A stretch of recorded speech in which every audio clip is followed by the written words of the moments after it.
The morning my grandmother's will was read, I wore the wrong shoes. That's the detail that sticks with me even now. I'd driven 4 hours from Cincinnati to my parents' house in Clarksville, Tennessee, left work early on a Thursday, and in my rush, I grabbed the nude flats that pinch my left pinky toe after 20 minutes. By the time I walked through my parents' front door, I was already uncomfortable. It felt like a sign. My grandmother, Dram, had passed 3 weeks earlier. Quietly, the way she did most things. She'd been sick for a while and we all knew it was coming, but knowing doesn't actually prepare you. She was the kind of woman who pressed a 20 into your palm when you hugged her goodbye and pretended she hadn't. She smelled like lavender and old books. She kept a little dish of butterscotch candies on her nightstand, and every time I visited, no matter how old I got, she'd push it toward me like I was still 7. I was the one who visited. I need to say that not to sound bitter, but because it matters to the story. My younger sister Hannah lives in Nashville, 40 minutes away from Graham's house. I live in Cincinnati, 4 hours. And yet somehow I was the one who drove down twice a month for the last 3 years of Graham's life. I was the one who sat with her through chemo. I was the one who learned how to do her laundry the specific way she liked. Colors washed cold, whites washed hot, everything hung to dry because the dryer made her sheets feel scratchy. I was the one who was there. Hannah visited maybe 4 times a year. She was busy. She had her life. I understood, or I told myself I did. I should back up. Growing up, Hannah was my parents' favorite. I don't say that with venom anymore. It's just true. The way it's true that our house had green shutters and our dad drove a Silverado. Hannah was 3 years younger, prettier in that effortless way, and she cried beautifully. I mean that literally. When Hannah cried, it looked like a movie. Tears on perfect cheeks, no blotching, no ugly sniffling. When I cried, my whole face swelled up and I looked like I'd been stung by something. So when Hannah cried, my parents moved mountains. When I cried, they told me to calm down. I got good grades. Hannah got a car for getting average ones because my parents said she was trying so hard. I got a partial scholarship to a state school. Hannah got her tuition fully covered by my parents, plus an apartment. Because college is a different experience when you're actually immersed in it.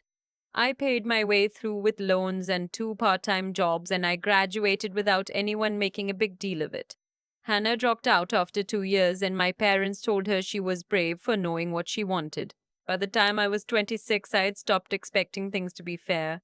I had a job I liked, an apartment I was proud of, and a boyfriend named Wesley who had never once in 2 years of dating made me feel like the lesser version of anything. Wesley is important. He comes in later. Hold on to that. The will reading was not a formal affair. There was no lawyer's office, no mahogany table. My parents had gotten a copy of the documents from Graham's attorney, and my mom just read them out at the kitchen table. Which felt wrong to me, but I didn't say anything. My aunt was on speakerphone from Phoenix. Hannah sat across from me eating a clementine like this was a normal Tuesday. Graham's assets were modest but real. She had a savings account with around $40,000, a paid-off car, her jewelry, her furniture, and the small lake house she'd owned since the 1980s, 2 bedrooms, a screen porch, on a lake about 40 minutes outside of Clarksville. Nothing fancy, everything beloved. The way my mom read it, the savings was to be split between her 2 daughters, my mom and my aunt. The car was to go to whoever needed it. The jewelry was to be divided between the granddaughters, Hannah and me, equally, and the lake house was to go to me. My grandmother had written it plainly. She'd said she wanted the lake house to go to her granddaughter, who had given her so much of her time, her care, and her company in her final years, and that was me. She'd named me specifically. She'd spelled it out. I sat very still when my mom read that part. Then my mom set down the papers and said, "Well, that doesn't seem fair to Hannah." I looked at Hannah. Hannah looked at her clementine. Graham decided what was fair, I said. My voice was careful. I'd learned to keep it careful. She wasn't always fully herself at the end, my mom said. You know how she got. She was sharp until the last month. You know that. All I'm saying is Hannah should be considered. That lake house is a family property. It's not like it should just go to one person. I asked her what she meant. What she meant, it turned out, was that they thought the lake house should be sold and the money split between Hannah and me equally. Or, and this was the part where my mum's voice got careful too, they thought maybe Hannah should get it, since she was local and could actually use it, and I could take Graham's car instead. Graham's car was a 2014 Honda Civic with a cracked dashboard and 140,000 miles on it. I want to tell you, I said something good right then, something measured and devastating. But I didn't. I just said I needed some air, and I went and stood on the back porch for 10 minutes and stared at the neighbor's fence and breathed. My parents had a way of doing this, of reshaping things so slowly and so reasonably that you ended up feeling crazy for noticing. There was always a logic to it. Hannah needs it more. Hannah is going through a hard time. You're so capable, sweetheart, you don't need the extra help. It always sounded almost like a compliment. Like being capable was the consolation prize for not being loved as much. I came back inside and said I wasn't agreeing to anything that day. My mom said that was fine. They just wanted me to think about what made sense for the family. Hannah still hadn't said anything directly to me. She just reached over and patted my hand and said, "It'll all work out," which is the thing people say when they want something to work out in their favor. I drove home to Cincinnati that night instead of staying over like I'd planned. My pinky toe was raw. I didn't tell Wesley right away when I got home. I just got into bed and lay there in the dark, and he didn't ask, just reached over and put his hand on my back, and that small quiet thing almost broke me open. Wesley has always known when I need words and when I just need someone to not leave the room. I told him the next morning over coffee. All of it. He listened the whole way through. He didn't say that's insane or what is wrong with your family, even though both were accurate. He just sat with it for a second and then said, "What do you want to do?" I said I didn't know. He said, "Whatever you decide, I'll help. But I want you to know, your grandmother knew what she was doing. She wasn't confused.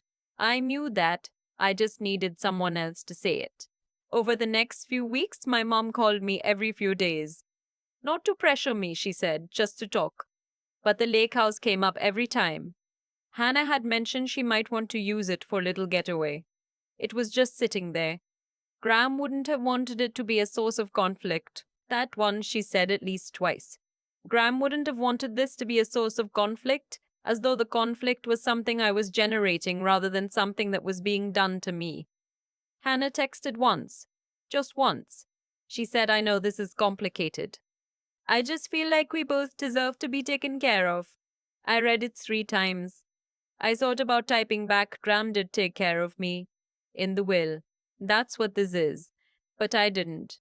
I just set my phone face down and went for a run. Here is something I didn't tell my family I had. In the weeks after Graham passed, already looked into the legal standing of the will. I had a friend from college named, well, it doesn't matter. What matters is she worked at a firm and she told me that the will was properly notarized, properly witnessed, and there were no grounds for a successful contest as long as I didn't agree to anything voluntarily. My grandmother had been legally competent. The document was clean. My family was counting on me not knowing that.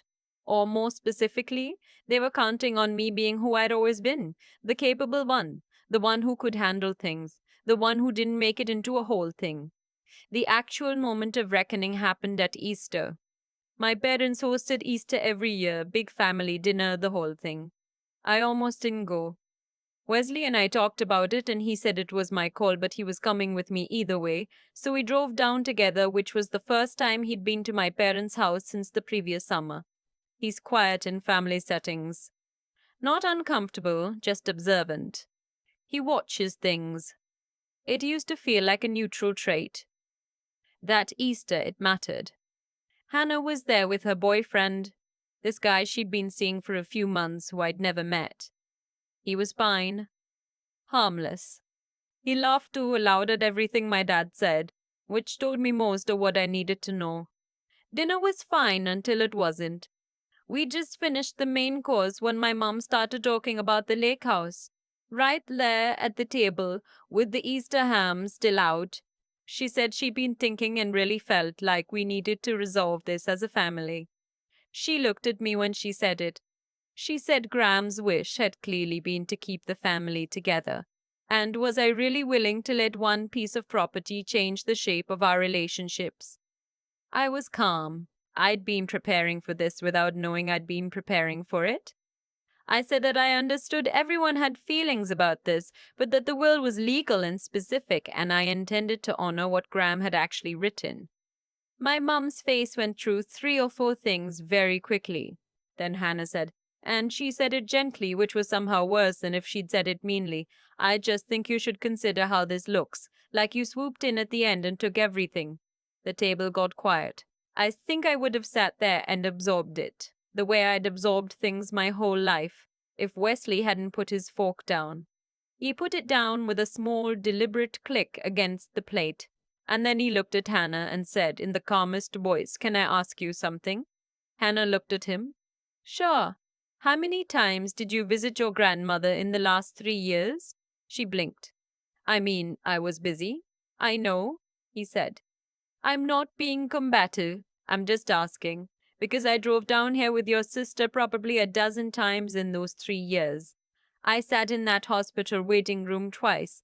I helped move furniture around so your grandmother could sleep in a different room when the stairs got too hard. And I just want to understand what swooping in means exactly, because from where I'm sitting, it looks like showing up." Nobody said anything. He wasn't done. "I also want to mention," he said, still calm, "that I work in estate law." He looked at my mum. "And the will is clean. I've seen the documents. There's no legal basis to contest it. I'm not saying that as a threat. I'm saying it so that everyone's working with accurate information." My dad, who had been quiet the whole time, put down his fork too. He looked at my mum. Something passed between them that I couldn't fully read. Hannah's boyfriend laughed once, nervously, and then stopped. My mom said, "We weren't planning to contest anything." "Good," Wesley said. And then he picked up his fork again and took a bite of his potatoes like he'd just commented on the weather. I had not known Wesley worked in estate law. I mean, I knew what he did. He was a paralegal at a firm that handled estates and probate. But it had never come up in the context of my family. I hadn't thought to connect those things. He had apparently thought to connect them well before Easter. On the drive home, I asked him when he'd looked at the documents. He said, "A few weeks ago, I wanted to know what you were actually dealing with." I said, "You didn't tell me." He said, "I didn't want to make it bigger in your head than it already was. I figured if it came up, I'd be ready." I looked out the passenger window at the dark Tennessee highway, and I thought about all the years of sitting at that table and being the one who absorbed things, who was capable, who didn't make it into a whole thing.